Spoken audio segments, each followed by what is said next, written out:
Greetings, Gemini. This is Will from Tarot Forecast, and this is going to be your general reading for, let's see, the 25th of this month through the 1st of April. I'm sorry that these have been so scattered. Ideally, I would be doing these and turning out, all 12 signs in one day, but that's really just not feasible when I'm seeing exactly how much time it takes for me to make even one of these videos, much less 12. So I'm going to try to do another two today, and then maybe another two tomorrow, and then after that. But yeah, bear with me, and if you're seeing these and I haven't done your sign yet, I promise I'll get to it as soon as I can.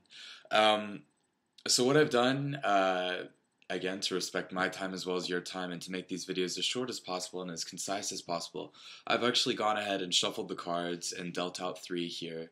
And these are going to be the main, I guess like the main energies for the week that we have ahead. And it's definitely going to be a very a particular type of week. It looks like these cards are actually giving me a pretty clear narrative as to what's going on here. So the card that we have here at the top, we actually have the Temperance, we then have the Ace of Swords, and we have the Ten of Swords. Now, I don't really read the cards in reverse unless something really motivates me to do so. And these actually all came out upright, so it really doesn't even apply here. But the Temperance card is really going to talk a lot about patience and a lot about accepting your current circumstance. When we look at the card, we see an angel here. And interestingly enough, when we look at the symbolism, this angel is actually, she's a hermaphrodite. So she's a child of Hermes and Aphrodite. There's a lot of both male and female symbolism on the card. When we have the triangle, as well as the square, the crown over here, and then the cups themselves. The Temperance card in any given reading is going to talk a lot about the balance between the conscious and the unconscious. It has a lot to do with patience, learning to find a balance. And Gemini, I think that's going to be very important for you this week, especially when we look at that within the context of what we have here.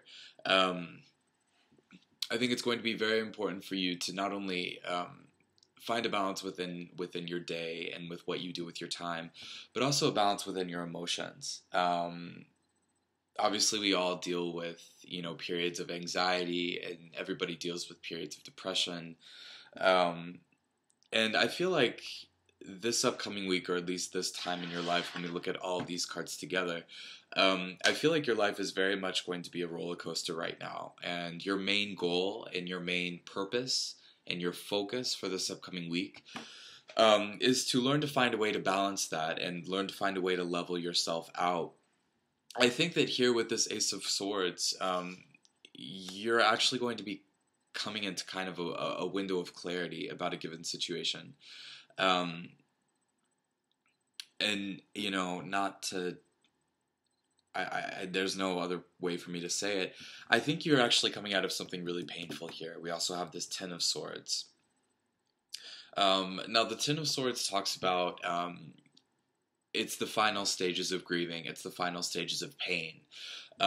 When we talk about pain and the acceptance of loss, kind of as a from a psychological sense, the acceptance portion happens usually at the very end. When you go through all of the stages of grieving, the final is acceptance. And the Ten of Swords, being a 10, talks about the completion of the suit.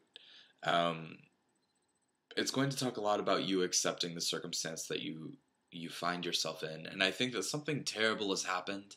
I don't want to say terrible, but something bad has happened. Either a loss, I think maybe it could be like a breakup of a relationship. Yeah, some kind of quarreling, some kind of fighting between you and I think maybe a few other people. But I think these cards are kind of talking about the dispersal or the dispersal of some type of relationship in your life. And I see that in this upcoming week, you're going to be kind of seeing things for what they are, and allowing yourself to grieve in the way that you need to grieve.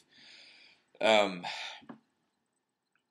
one common interpretation of the Ten of Swords is that you are like a swan.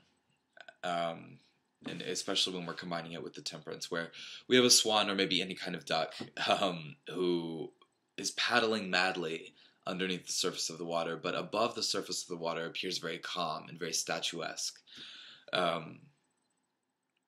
That's really kind of the energy that I'm getting here, with the Temperance, finding this Zen-like balance, while still allowing yourself to grieve in the way that you would need to grieve.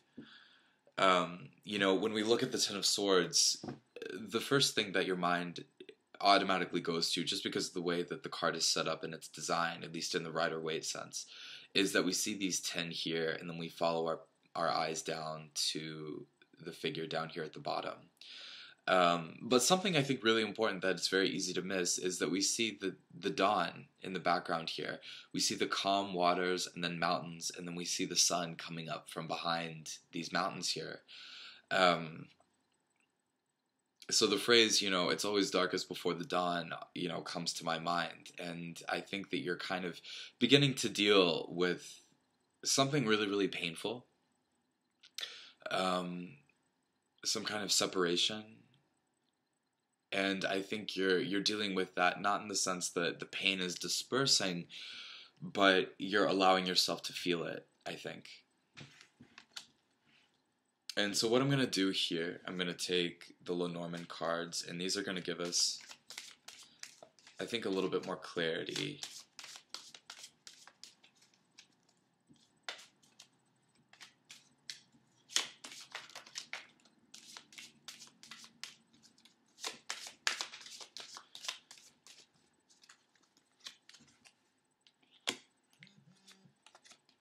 We have lilies, the sun, and the house.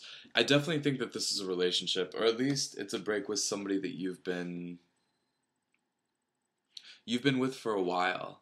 The lilies talk about old things. It can also talk about physical intimacy. And for me, the house, it talks about not only your physical home, but where you have put down anchor. And I think that this is maybe a person, if this to you does represent a person, again, this is a general reading for anybody in Gemini who has an ascendant or a sun in Gemini. I think it's somebody that you have made a home in, or it's a relationship that you have made a home in. And I think that this week it's coming to its natural conclusion. I also think it's with a man. I think it's with somebody who's older, a man older than yourself. And we also have the Sun card here of the Lenormand, which can talk about illumination. I think it's interesting that it's coming up at the top of all of the cards we have here, so it's almost as though the sun is illuminating the Ace of Swords, which is going to be that aha moment, that spark of understanding, and then also the Ten of Swords, which is talking about the grieving process. Let's put down another 3 here.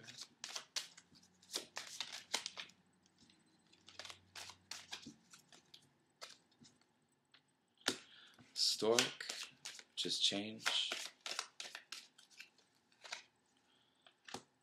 Yeah, and the heart.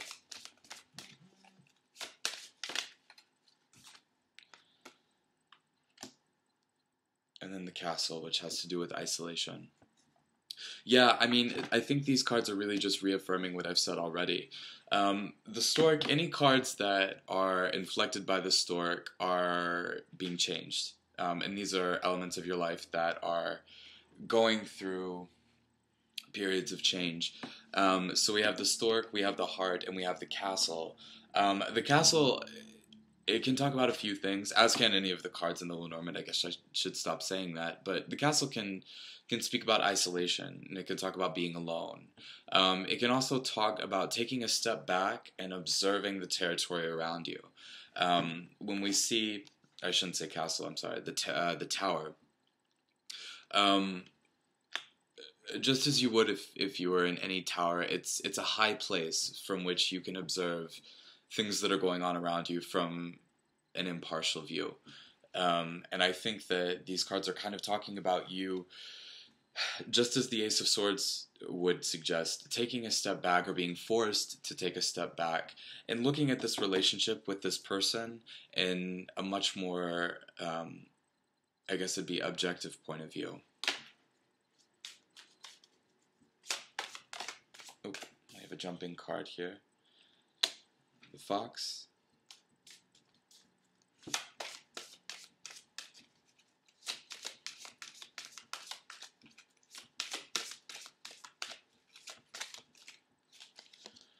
Key.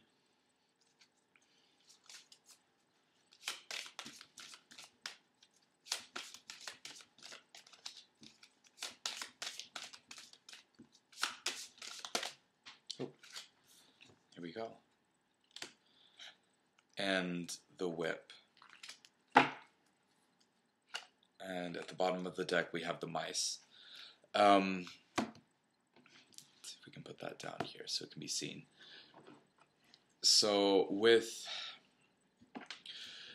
the key, anytime we see the key in a Lenormand spread,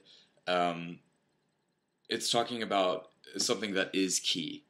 These are items that you should pay attention to because they're going to be of vital importance to changing any given situation, or they're going to tell us the true name of the situation.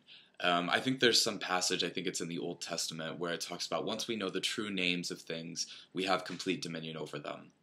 And the key is kind of talking about that kind of aspect.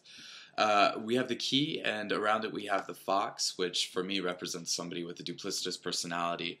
It can also be somebody who's very cunning, somebody who talks a smooth game, people with silver tongues.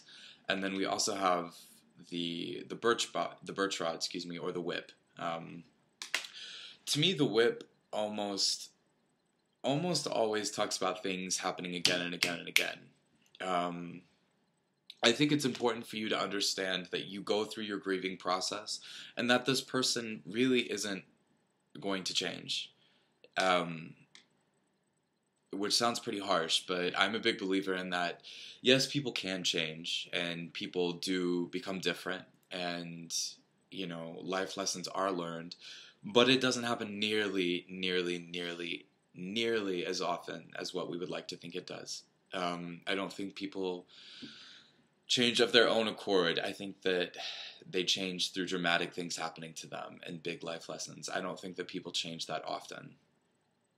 And I think that this fox is kind of talking about the person or the people that you are breaking from, or the people that you are mourning this week. And I think it's important that you realize that these things will happen again and again and again unless you take the self-agency to break that relationship. And I think here we also, it's interesting, like I said, at the bottom of the deck we have the mice. The mice talk a lot about anxiety, just as real life mice do. Mice eat away at anything that they can get their paws on. And interestingly enough, the next card that we have underneath that is your happiness.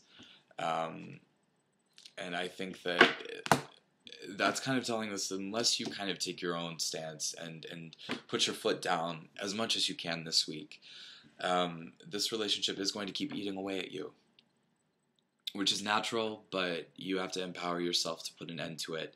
And I think now with that eclipse happening, like I said last week in Pisces, it's a very good time for you to create and end yourself. You know, I know sometimes it seems like things just kind of end of their own accord, and other times it seems like people have to create an ending, a dramatic conclusion to something, and I think that this is kind of one of those dramatic conclusions with the whip and what we're seeing here. Thank you so much for joining me today, Gemini. Like I said, this is for somebody who has a sun in Gemini or Gemini on the Ascendant. I'm not really covering the moon signs in this video. It would just be a little too much, in my opinion. But definitely go ahead and watch the video for the other sign that is in your natal chart. Again, my name is Will with Tarot Forecast. If you would like, if you have any comments or suggestions at all, please leave them in the comment box below. I'm really, really thrilled to get any feedback you might have. I'm sorry for my voice, guys. That allergies are kind of getting to me. If you would like a reading, an extended reading, like a grand tableau, as well as some tarot stuff, for yourself, definitely go ahead and email me. My email is tarotforecast with no E in forecast at gmail.com, and I will do that as soon as I can. Other than that, I hope you enjoy the rest of your week, and thanks again.